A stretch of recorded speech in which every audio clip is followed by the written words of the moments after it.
Well, we're missing something here, JB, I think. What do you think we should add into this shot?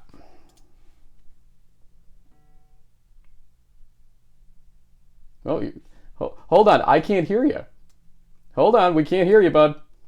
Yeah, see? It happens to you, too. See that? That's a tradition right there. It happens to me, too. I'm looking for the broadcast on X here, but, I guess I got distracted. Yeah, we're here to talk about some football. We can't talk about ourselves, though. Yeah, but it's not just football. We've got teams here. Hey, guys. Hello, Merchant Marine. Hello, Widener. Hello, RPI. Welcome to the ECAC Bowl Selection Show. And maybe their names will be called here. We'll see here as we are live on In the Huddle's ECAC Bowl Selection Show special. Stay tuned, folks.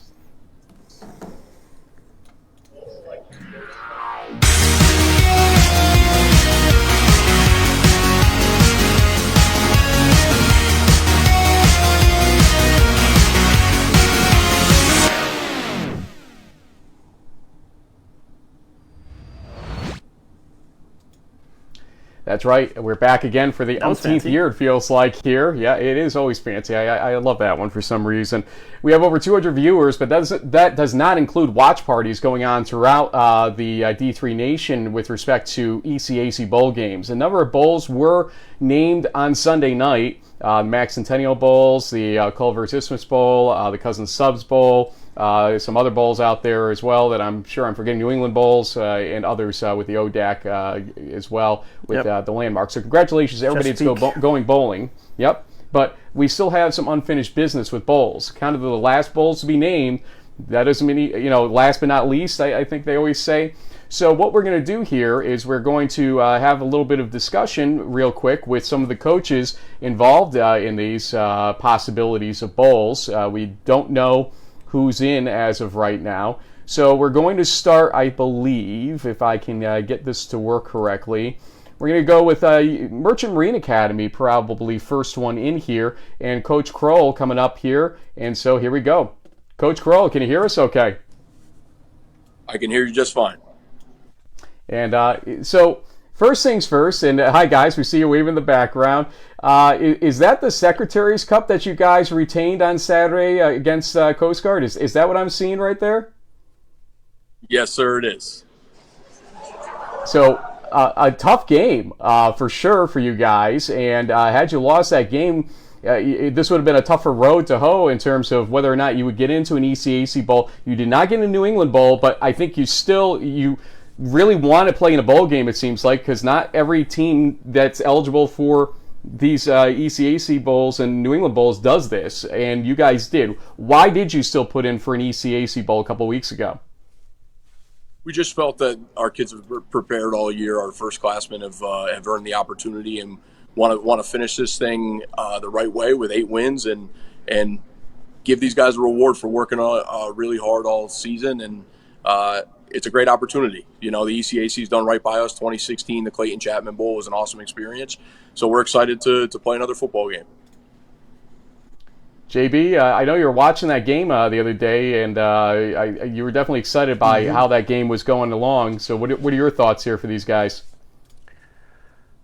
Well, no, I think they've had an excellent season. Coach, did you get any words of wisdom from your old pal Toop in Texas? I know that he was donating blood the day before, doing his beat Coast Guard thing.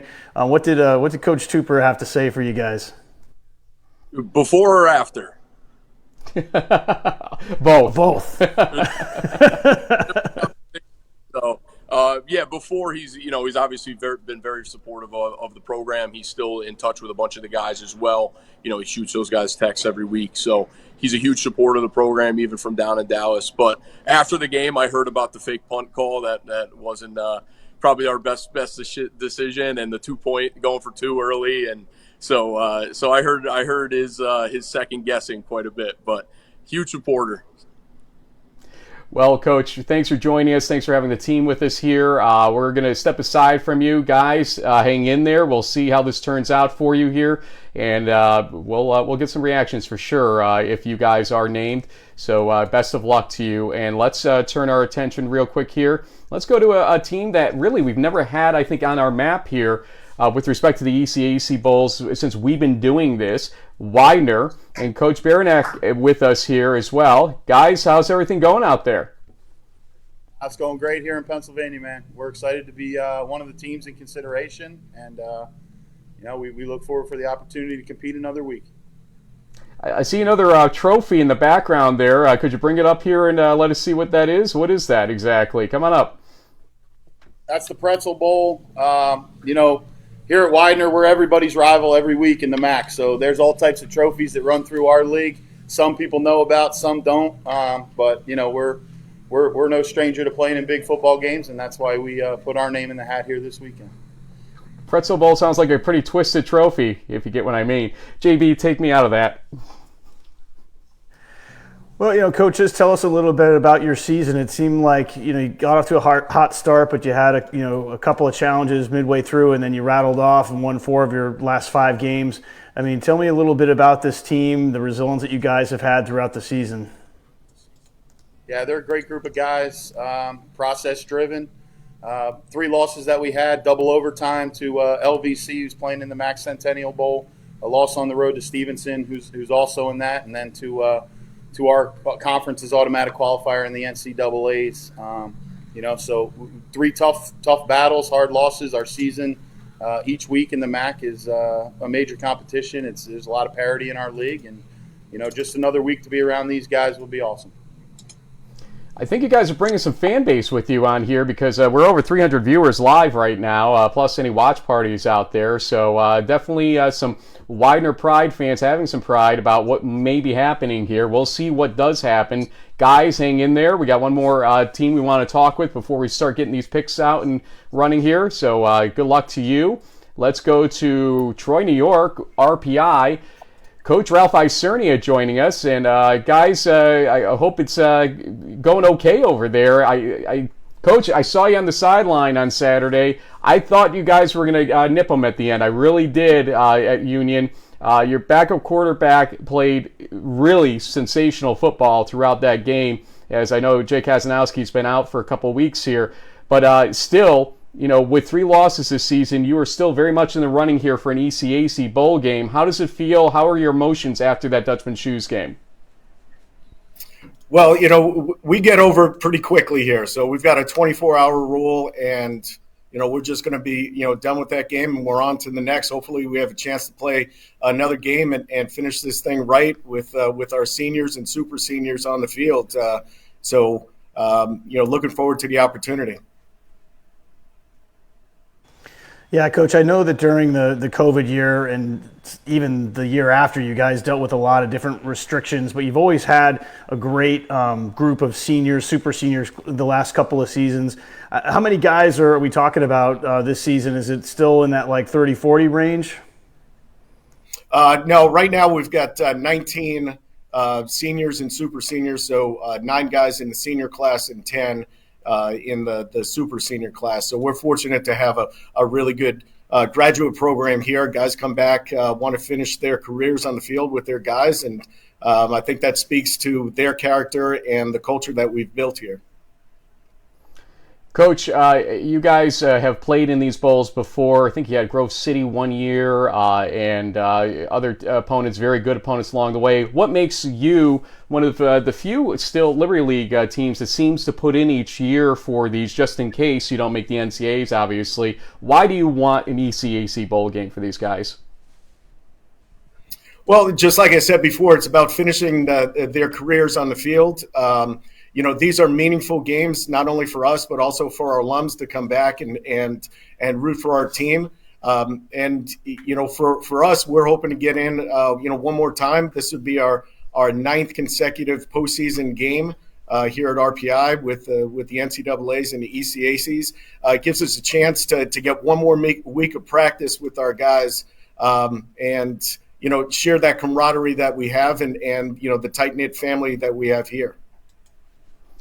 It says as the username on our slate here, Red Fam, and I know it's a big thing, the Red Fam family, basically. And so you guys have exemplified that over the years. Guys, hang in there. Relax a little bit. let's see what happens. And these picks, as they're going to start coming up. Coach, thanks for joining us, and thanks for having the team with us here as well. So, JB, it's just you and me, kid, for a few minutes here, and we're going to remind everybody how this happens. And basically, after everybody gets off the table in the various bowls that are mandated by conferences and the NCAA selections before that, the real work gets done this morning, early this morning, where the ECAC committee gets together and picks the teams for the 4 bowl games. Now, some years they had tended to go toward 3, some years they tended to go toward 4. They had so many teams interested again this year that 4 made sense, and so we appreciate the fact that they are doing their best to make sure that happens.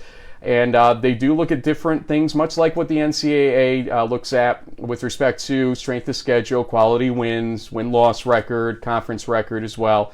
So it's not a carbon copy of the NCAA process, but a lot of the same buzzwords and catchphrases go along with it as well.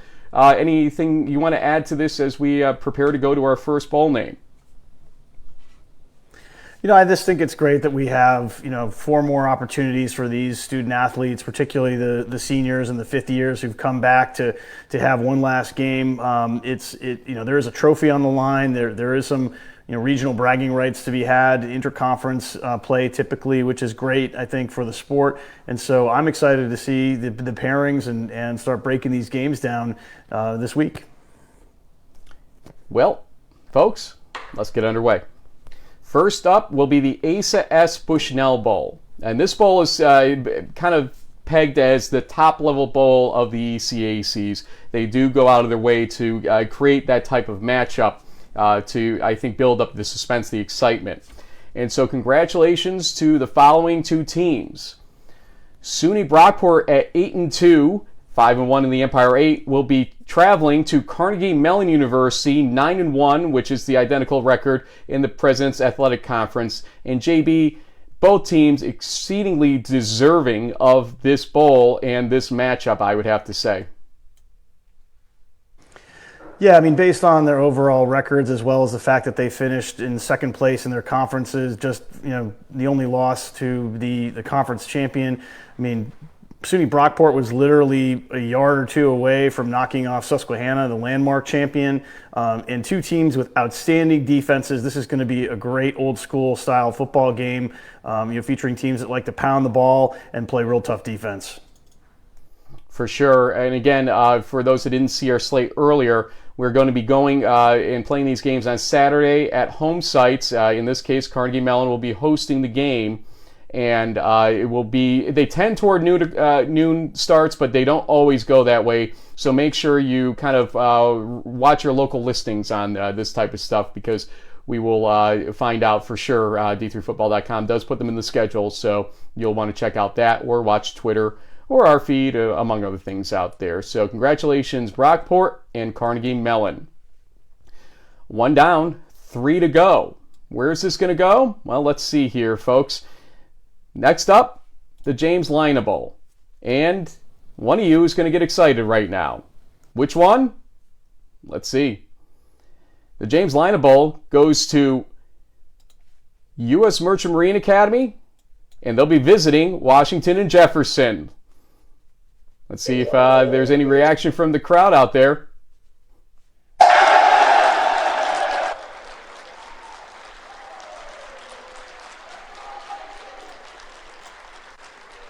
Gotta love it. It's really a high-quality matchup, to be honest with you. I know Merchant Marine wanted to maybe host the game, but at the same time, it's really a team that they wouldn't normally get to play. Washington and Jefferson, literally this year, they couldn't play them because Washington and Jefferson stayed within the pack due to the new mandate inside the pack for another couple of years here. And so this is one we're all kind of really excited to watch for, JB, because honestly, I want to see how WJ plays outside of their conference. What are your thoughts? Yeah, absolutely. And, the fact that, the presidents have a one of the most fantastic broadcast platforms in all of Division III. And with a team like the Mariners, they have guys from across the country. So even if the Mariner fans, family can't travel all the way to Pennsylvania, you're going to get one of the best seats in the house, one of the best broadcast experiences that you'll probably see at a Division III level. They've got drones, overhead shots, and all sorts of camera angles, and it's a beautiful stadium. Coach Sirianni and his team will obviously come prepared. They've got a great passing attack with quarterback Jacob Pugh, among others.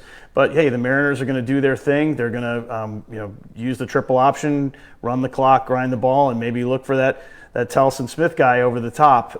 So this Mariner team can throw the ball. It should be a really exciting matchup. Coach Kroll, if you're within earshot of us, if you want to come back in for half a second here, we'll find out your thoughts on this bowl pairing, which, like I said, I'm very excited about this. I know it's not the hosting rights that you had necessarily wanted, but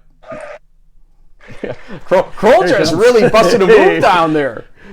That was really good. So, Coach, as we were saying here, W&J, a team you don't usually get to play here.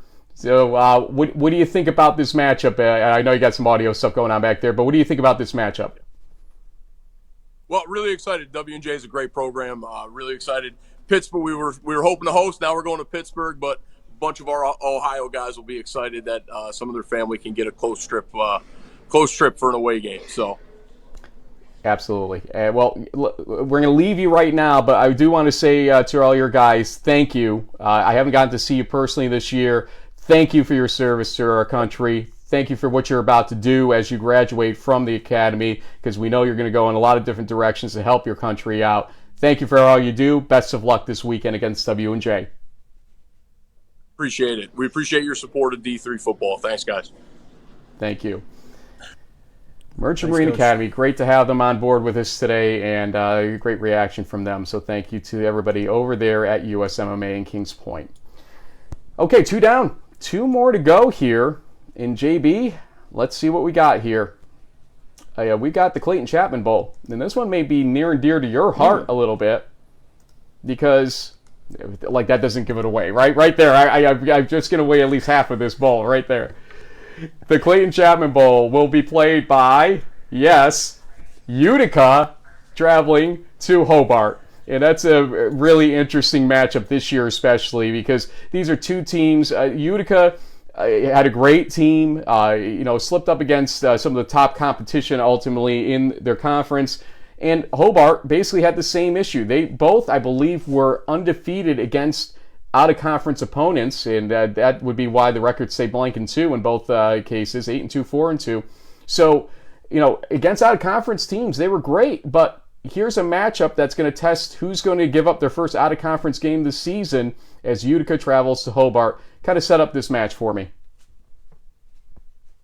Well, yeah, this is a great matchup as far as upstate New York kind of recruiting and bragging rights is concerned. They're not too far apart from each other. And so, yeah, both teams finished in 3rd place in their respective conferences.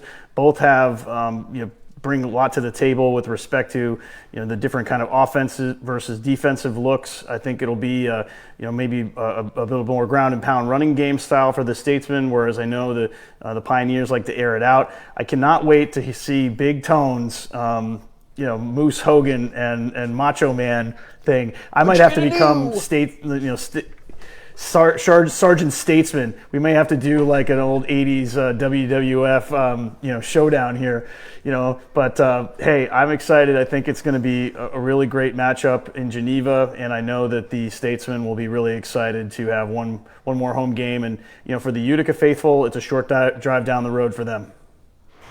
Keep your shirt on, please. Whatever you do, keep your shirt on, okay? I implore you. I know you've been on keto and everything, but please keep your shirt on. Okay, so we have an interesting problem here that we've never really had before. We actually have 2 teams left and only 2 slots to go, and so somebody may be going home a little bit ticked off at us. Namely, we've got Widener and RPI. You'll hear a little bit of feedback in the background, obviously, as they got a little bit of delay, but they're seeing, at least Widener's very acutely aware of what's on them right now, in RPI as well down there. So, guys, best of luck. We have 1 bowl left to announce, and Obviously, only 2 slots. Let's see what happens here. The Scotty Whitelaw Bowl is going to be played by, what the hell, Widener versus RPI. You are the Scotty Whitelaw Bowl.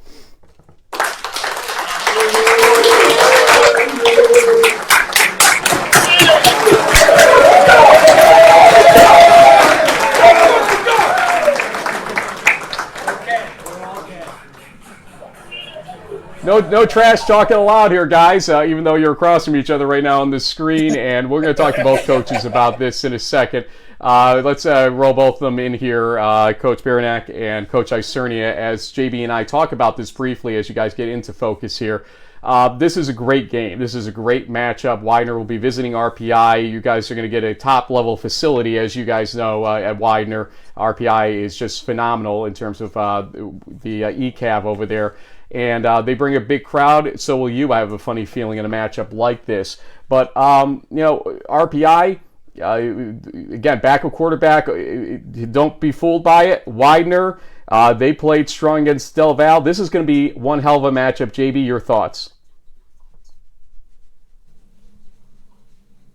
I'm just scrambling to see if I can find when was the last time these guys played each other. I mean, this is a pretty rare and unique matchup in my opinion. So I'm excited to see how this all lines up. It looks like I've just pulled up the RPI website, and as far as I can tell, doesn't look like these teams have ever actually played each other yet. So we got a fresh matchup here. I think that's awesome for D3, and congratulations, guys.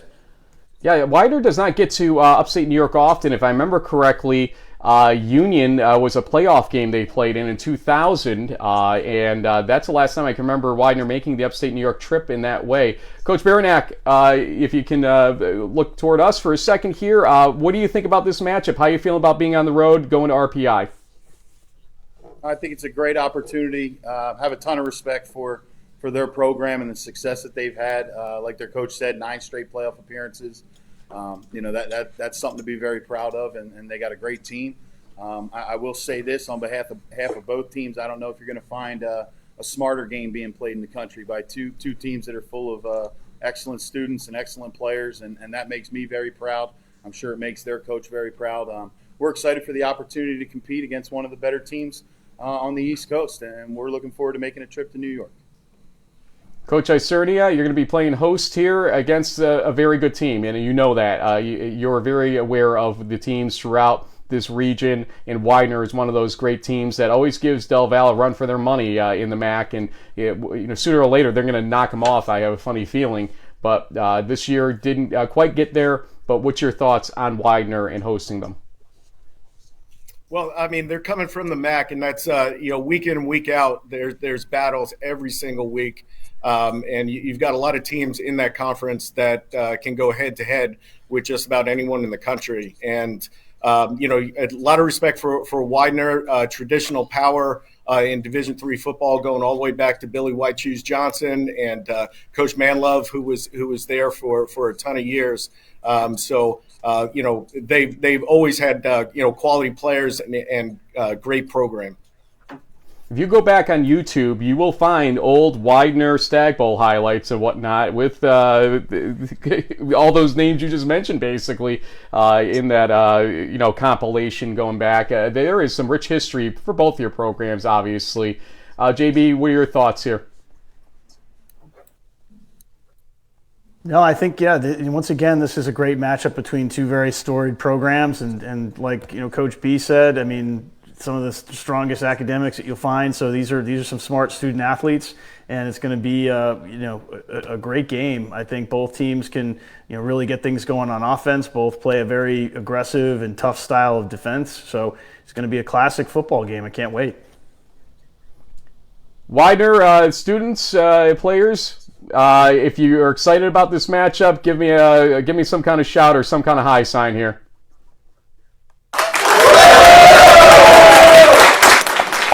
Widener's ready. RPI, same thing. If you're excited about hosting Widener, let me know right now.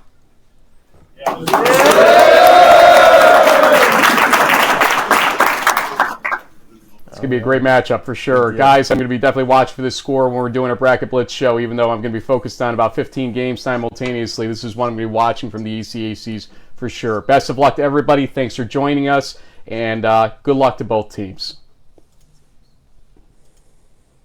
Congratulations.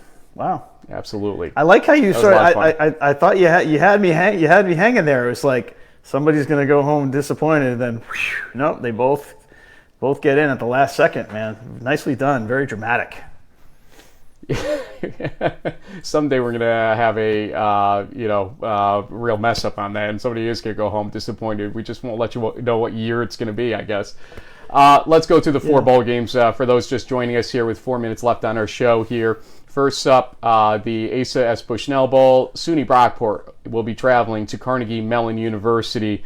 A very good matchup. Remember last year, SUNY Brockport was supposed to play Westminster, and because of a snowstorm, that game did not occur. I can assure everybody that with the weather at the end of this week and into the weekend, it looks like it's going to be beautiful. And then maybe a little rainy, but in the 50s and 60s, perhaps, instead of a winter weather type of situation. So let's continue here. The James Lina Bowl is the U.S. Merchant Marine Academy traveling to Washington and Jefferson for W&J's first non-conference game of the year. W&J is used to playing the Carnegie Mellons of the world and Grove Cities of the world. Merchant Marine Academy presents a very, very rare opportunity for them to have to face a well-executed triple option a la what Springfield has run. But Towson Smith, as you pointed out, is going to be a very interesting weapon in terms of receiving ability. So we'll see what happens in that game.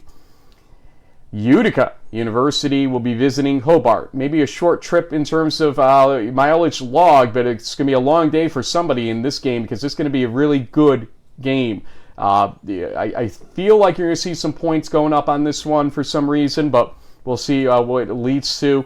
But Utica and Hobart both, again, were perfect in their out-of-conference schedules, and we'll see where this goes. In Widener and RPI, 7-3, 7-3, both with 3 losses in their conference. Again, these are both teams who are perfect in their out-of-conference games, and we'll see how this one plays out ultimately, as it's going to be, I think, a really tough, brutal battle between those two. JB, your thoughts? What are you excited for here with this slate of 4 games, and what do you intend to watch to the degree that we're able to during the Bracket Blitz show? Well, so the one real positive about this year's ECAC grouping is that all of these 8 teams are very strong. 8-7 wins, even one with 9 wins regular seasons, and that's partially due to the fact we only had the 3 at-large berth opportunity in the NCAAs. But the flip side of that is that we get some outstanding bowl matchups that give all of these players a chance to go up against some of the best teams in like you say, Region 2 if you want, or really the country, because all of these teams are very strong. And so I think it's going to be awesome matchups. These aren't going to be, kind of games that the teams are going to throw away because of who they're playing. Everyone's going to be motivated for this, and it should lead to some exciting football. I know we'll have to sort of wait and see the schools sort of schedule the games, whether they're noon or 1.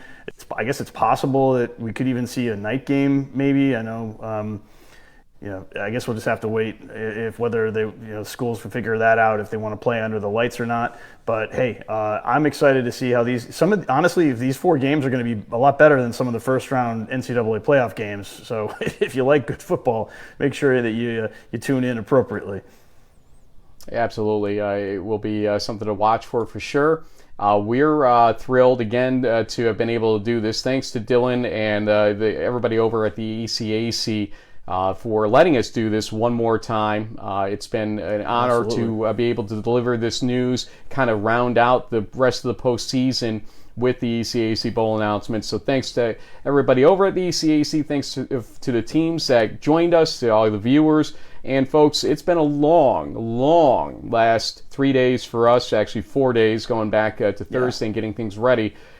So we're going to take a breather tomorrow. Wednesday we'll be back with some stuff, obviously, into Thursday. Friday's live show, we'll talk about these bowl games. We'll talk about the NCAA playoff games, etc. So, again, thanks for joining us. Thanks for your patience with this. I think we've had some great content and great, exciting reactions about various things throughout the last few days. And I hope you continue to join us as we do these shows into the playoffs. Thanks again.